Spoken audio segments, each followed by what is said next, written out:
मित्रांनो, इतके दिवस झालं आपण फक्त लोकांचे स्टेटस आणि व्हिडिओज पाहून इकडे जायला पाहिजे तिकडे जायला पाहिजे अशा पद्धतीचा विचार करत राहतो. निसर्गाच्या सानिध्यात जायचंय, कुशीत जायचंय, ऐश करा, फिरा, पैसे उडवा हे ऐकत असतो. परंतु आपण एक बीडकर म्हणून कधी बीडमधील हा सुंदर पद्धतीचा परिसर पाहिला आहे का? जर पाहिला असेल तर तुम्ही धन्यवान आहात, म्हणजे भाग्यवान आहात. परंतु जर तुम्ही हा परिसर पाहिला नसेल तर तुमचं जे निसर्गाच्या सानिध्यात आहे ते फक्त स्टेटस पुरतंच आहे. जर तुम्ही हा सुंदर पद्धतीचा निसर्ग जगला असेल आणि अनुभवला असेल तर तुम्हाला याच्यापेक्षा सुंदर काहीच वाटणार नाही. आता लोक म्हणतील हे हम्पी आहे, ते ठिकाण हम्पी आहे. हम्पी तर तुम्हाला माहिती आहे कर्नाटकामध्ये आहे.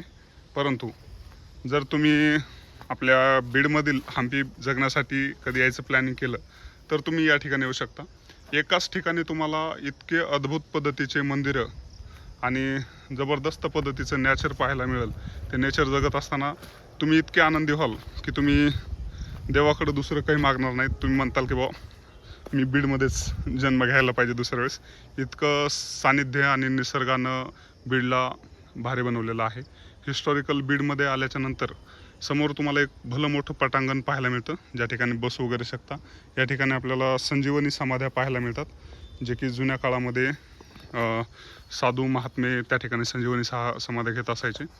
त्यासोबतच मित्रांनो, या ठिकाणी हे खोपरनाथ मंदिर पाहायला मिळतं. मंदिर जरी हे तुम्हाला जमीन लेवलनं वाटत असेल तरीही मंदिर खूप मोठं आहे, आतमध्ये आहे गुहेसारखं.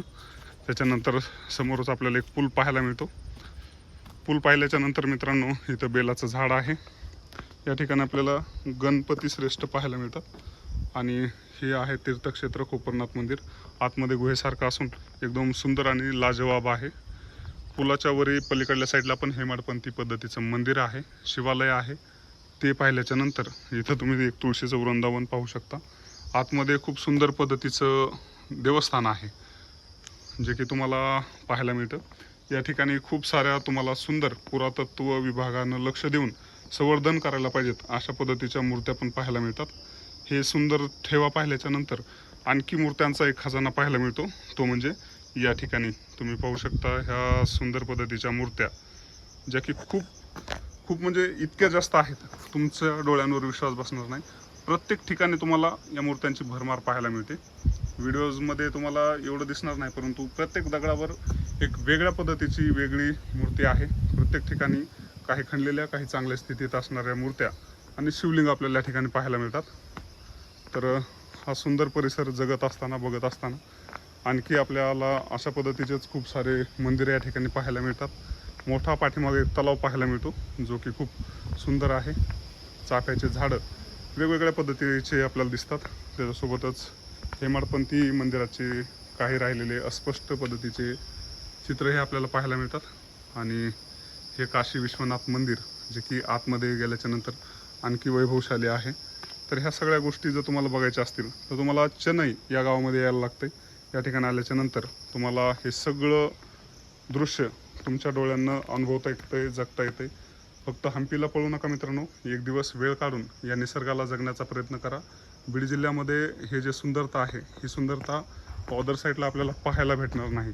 इतकं विलोभनीय अशा पद्धतीचं दृश्य, इतकं सुंदर पद्धतीचं आपल्या पूर्वजांनी ठेवलेला वारसा जगण्यासाठी नक्कीच तुम्ही या ठिकाणी या. आणि जंगल असेल, निसर्ग असेल, हिस्टॉरिकल गोष्टी असतील किंवा मग सात्विकता असेल, देव असेल, या सगळ्या गोष्टी तुम्हाला या ठिकाणी भरभरून पाहायला मिळून जातील. तर आजच्या व्हिडिओजमध्ये एवढंच. Thank you so much. हा मी आहे बालाजी मुंडे, ज्यानं तुम्हाला हे सगळं दाखवलं आहे. थँक्यू म्हणायची गरज नाही, फक्त या ठिकाणी एकदा आलात आणि हे निसर्ग जगलात की मग व्हिडिओज केल्याचं सार्थक लागलो मी. असेच व्हिडिओ बघण्यासाठी नक्कीच आपल्या चॅनलला सबस्क्राईब, फॉलो वगैरे करा, जेणेकरून मलाही त्याचा फायदा होईल.